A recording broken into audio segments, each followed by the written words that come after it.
Un grand vin, c'est l'élégance qui camoufle la puissance.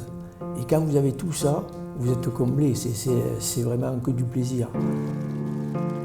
Je m'appelle Bruno Rollin, je suis arrivé en 82, j'ai participé à vinifier 37 récoltes. À chaque fois, c'est une nouvelle histoire. Ce qui fait la qualité de cette propriété, c'est sa situation géographique qui se trouve en bordure de l'estuaire de la Gironde, la qualité du terroir avec ses très belles graves et le microclimat. Un microclimat exceptionnel dû à la proximité du fleuve qui amène de l'air chaud l'hiver de l'océan et de l'air frais l'été qui tempère vraiment bien la vigne. Au cours de la vinification, j'ai remarqué que dans les grands millésimes, vous avez souvent une odeur de lilas. C'est une odeur que je trouvais souvent au moment où vous ouvrez la cuve, que le vin coule dans la gargouille, que ça explose.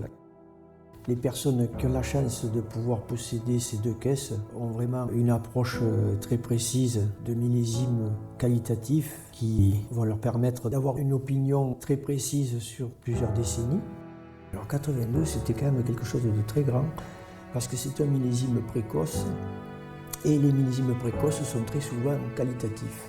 Et 82 avait été vraiment un vin avec une délicatesse, une puissance. C'était vraiment un très grand millésime. Sur le millésime 96, quand on l'a entonné, il y avait une odeur qui régnait dans le chai qui était impressionnante. Mais c'était vraiment, on avait envie de lécher les murs tellement que c'était bon.